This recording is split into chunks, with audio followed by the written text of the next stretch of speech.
오늘 복음서는 요한복음 6장 25절에서 35절 말씀입니다.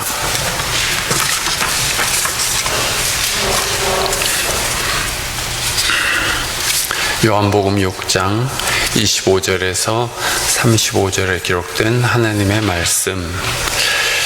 그들은 바다 건너편에서 예수를 만나서 말하였다. 선생님, 언제 여기에 오셨습니까? 예수께서 그들에게 대답하셨다. 내가 진정으로 너희에게 말한다. 너희가 나를 찾는 것은 표징을 보았기 때문이 아니라 빵을 먹고 배가 불렀기 때문이다. 너희는 썩어 없어질 양식을 얻으려고 일하지 말고 영생에 이르도록 남아있을 양식을 얻으려고 일하여라. 이 양식은 인자가 너희에게 줄 것이다. 아버지 하나님께서 인자를 인정하셨기 때문이다. 그들이 예수께 물었다. 우리가 무엇을 하여야 하나님의 일을 하는 것이 됩니까? 예수께서 그들에게 대답하셨다. 하나님께서 보내신 일을 믿는 것이 곧 하나님의 일이다. 그들은 다시 물었다. 우리에게 무슨 표징을 행하셔서 우리로 하여금 보고 당신을 믿게 하시겠습니까? 당신이 하시는 일이 무엇입니까? 그나 하늘에서 빵을 내려서 그들에게 먹게 하셨다 한 성경 말씀대로 우리 조상들은 광야에서 만나를 먹었습니다. 예수께서 그들에게 대답하셨다. 내가 진정으로 너희에게 말한다. 하늘에서 너희에게 빵을 내려다 주신 이는 모세가 아니다. 하늘에서 참빵을 너희에게 주시는 분은 내 아버지시다. 하나님의 빵은 하늘에서 내려와 세상에 생명을 주는 것이다. 그들은 예수께 말하였다. 주님, 그 빵을 언제나 우리에게 주십시오. 예수께서 그들에게 말씀하셨다. 내가 생명의 빵이다. 내게로 오는 사람은 결코 줄이지 않을 것이요 나를 믿는 사람은 다시는 목마르지 않을 것이다. 이는 하나님의 말씀입니다.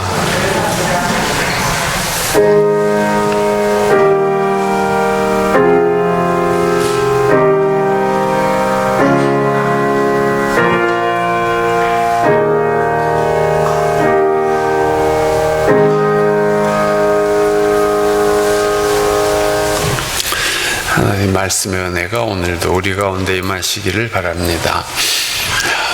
계절은 더없이 살기 좋은 그런 계절이 되었지만 사람들의 삶은 여전히 힘들고 피곤하고 앞이 깜깜하고 그런 일들이 세상에 많아서 마음이 무거운 사람, 그 무거운 마음을 밖으로 드러내다가 다투는 사람, 어려운 가정들, 그 안에서 힘들게 살아가는 사람들, 간혹 나타나는 사건들, 이런 것들은 참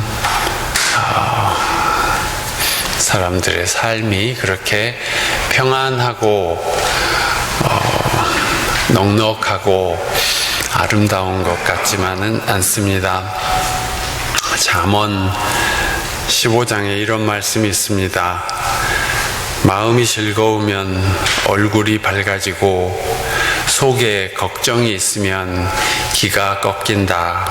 13절 말씀. 15절. 낯을 찡그리고 살면 세월이 괴롭고 마음이 편하면 하루하루가 잔치 기분이다 하는 말씀이 있습니다.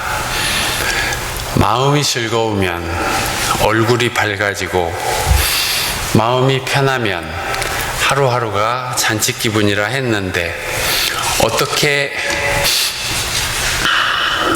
마음이 늘 즐겁고 편하게 살 수 있을까요? 쉽게 말하자면 욕심을 버리면 됩니다. 마음의 평화를 깨뜨리는 원흉은 욕심입니다. 욕심이 불만을 낳고 욕심이 시기, 질투, 다툼, 중상모략, 악한 생각, 미움 같은 온갖 악한 결과를 낳습니다. 그래서 성경에 욕심이 잉태하여 죄를 낳고 죄가 자라서 사망에 이른다고 했습니다. 욕심은 사람을 움직이게 하는 힘을 주기도 하지만 그것이 마음의 평화를 앗아가고 사람을 망치기도 하죠. 불이 밥을 지어주기도 하지만 그것이 집을 태워먹을 수도 있는 것과 같습니다.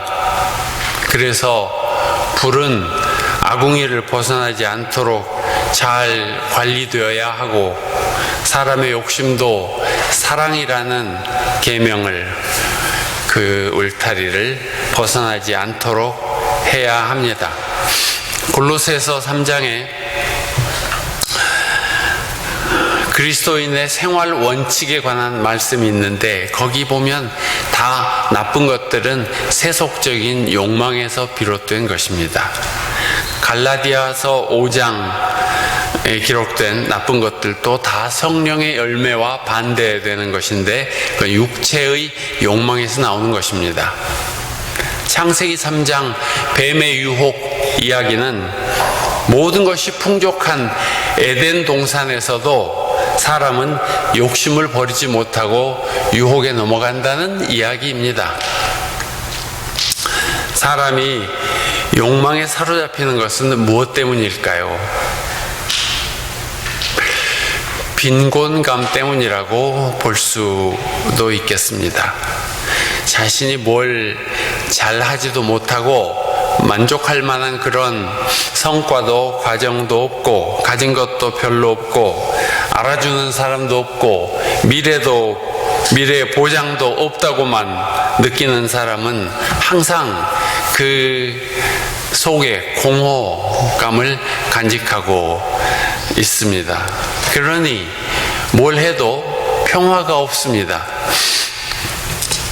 그렇다면 이 사실에서 해답을 찾을 수 있지 않겠습니까? 해답은 아는 것과 믿는 것이라고 할 수 있는데 예컨대 자기가 이 세상에 태어난 것 자체가 놀라운 사건임을 안다면 생물학적으로는 우리가 생명으로 태어난 것은 수억의 정자와 난자 가운데 둘이 만나는 기적 같은 확률로 태어났다지 않습니까? 우리는 우리의 탄생을 하나님의 섭리와 계획이라고 믿고 이 놀라운 은총을 감사하는 마음을 갖죠. 자기에게 없는 것만 보는 마음이 아니라 있는 것을 보는 마음입니다. 그래서 마음의 평화를 얻는 가장 빠르고 좋은 길은 감사하는 마음을 갖는 것이죠. 여러분이 언제라도 감사하는 마음으로 하나님 감사합니다 하면 곧 마음이 편해지고 넉넉해지는 것을 느끼실 것입니다. 반대로 감사하지 않고 자신의 생이 불만족스럽다고 생각해 보십시오. 곧 마음이 좁아지고 어두워지고 산란스러워지게 될 것입니다. 감사하면 넉넉해지고 불평하면 궁핍해집니다. 감사하면 힘이 생기고 불만족하면 무력해집니다. 그래서 예수께서는 무엇을 먹을까, 무엇을 마실까 걱정하지 말라고 하셨습니다. 우리가 염려한다고 목숨을 1시간인들 더 누릴 수도 없다고 하셨습니다. 이 생명이 천만금을 주고도 살 수 없는 것이고 온 세상 사람들의 지혜와 능력을 모아도 만들 수 없는 고귀한 것이니 그 가치를 알고 감사하는 마음으로 살아가시기를 바랍니다. 오늘 빌립보서에는 우리에게 항상 기뻐하라고 하셨습니다. 이 부분은 공동번역 성경이 좋아서 읽어드리자면 4절 주님과 함께 항상 기뻐하십시오. 거듭 말합니다. 기뻐하십시오. 아무 걱정도 하지 마십시오. 6절 언제나 감사하는 마음으로 기도하고 간구하며 여러분의 소원을 하나님께 아뢰십시오 했습니다. 기쁘게 사는 것은 사람마다 원하는 것이죠. 그런데 항상 기뻐하지 못하죠. 화날 때도 있고 우울할 때도 있고 걱정에 빠지기도 하고 슬퍼하기도 하죠. 성경은 그러지 말고 항상 기뻐하라고 하십니다. 그럴 수가 있을까요?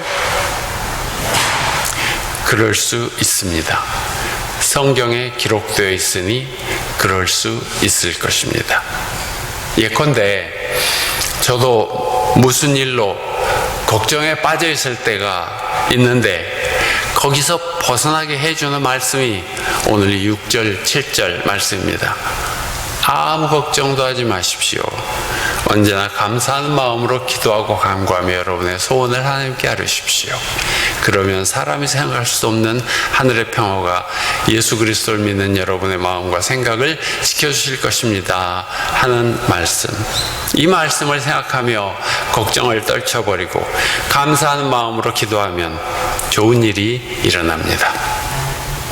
8절에는 우리가 마음에 품고 살아야 할 것들이 열거되어 있습니다. 형제 여러분, 끝으로 여러분에게 당부합니다. 여러분은 무엇이든지 참된 것과 고상한 것과 옳은 것과 순결한 것과 사랑스러운 것과 영예로운 것과 덕스럽고 칭찬받을 만한 것들을 마음속에 품으십시오 했습니다. 우리 세번역 성경에는 늘 생각하십시오 했고 공동번역에는 마음에 품으십시오 했습니다. 이런 것들을 품고 살면 어떻게 될까요? 그런 사람이 됩니다. 네가 먹는 것이 바로 너다 하는 이야기가 있는데 내가 마음에 품고 있는 것이 내가 됩니다. 마음에 품고 있는 것이 바로 그 사람의 정체입니다. 참된 사람, 고상한 사람, 옳은 사람, 순결한 사람, 사랑스러운 사람, 영예로운 사람, 덕망 있는 사람, 칭찬받을 사람이 됩니다. 삶은 지금 여러분과 함께 있습니다. 이 순간이 바로 여러분의 생명입니다. 주어진 생명의 순간을 느끼지 못하는 사람에게 영원한 시간이 있은들 무슨 소용이 있겠습니까? 사람은 지금 살아있는 자신의 삶을 진심으로 느끼면 기쁨과 감사와 찬양이 터져나오게 될 것입니다. 주신 생명을 감사하게 받는 길은 그것을 잘 쓰는 것과 통합니다.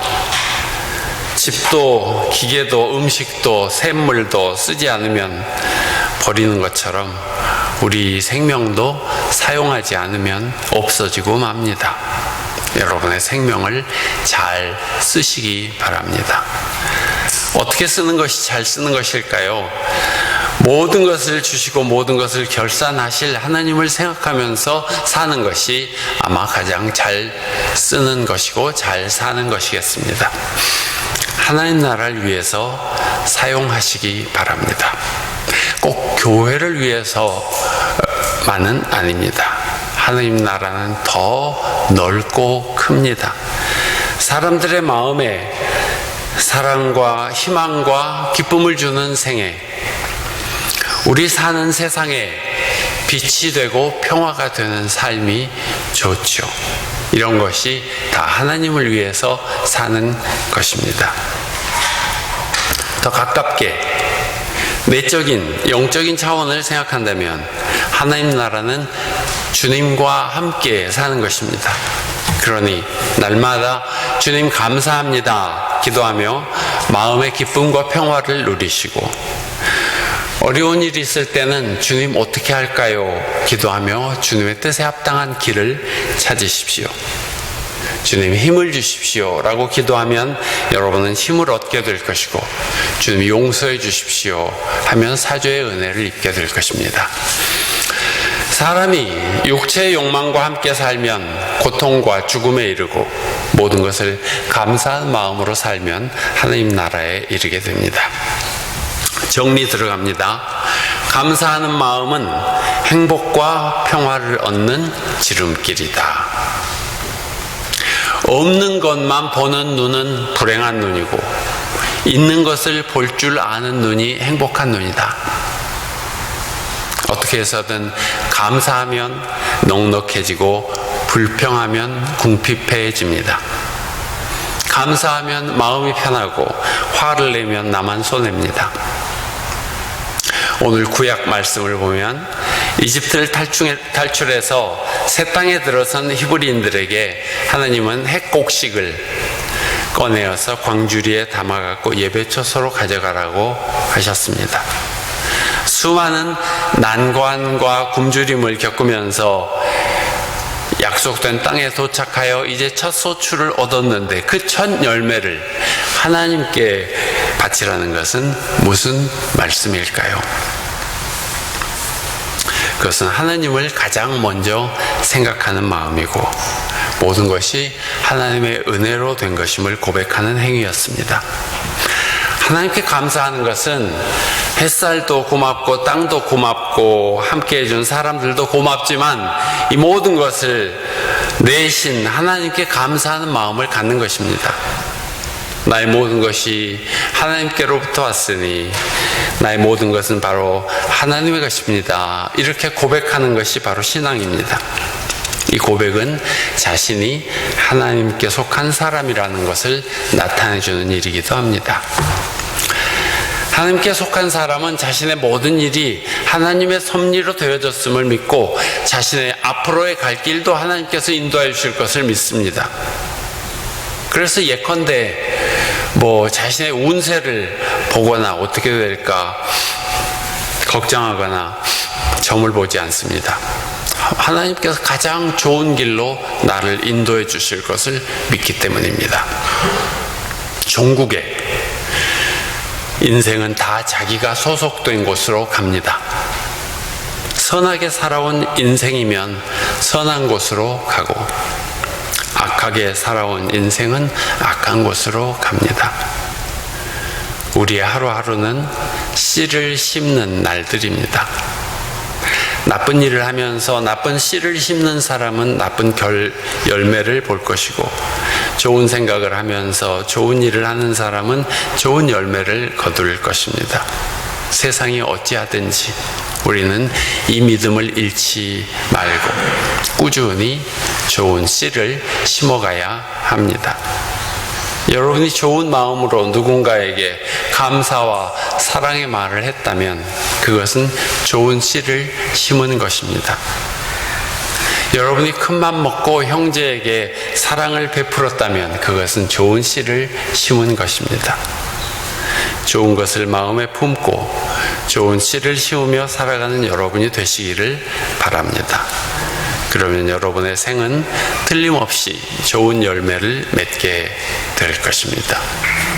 오늘의 말씀을 새기며 기도합시다.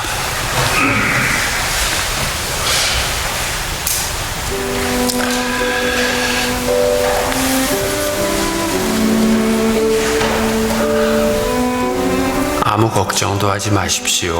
언제나 감사하는 마음으로 기도하고 간구하며 여러분의 소원을 하느님께 아뢰십시오.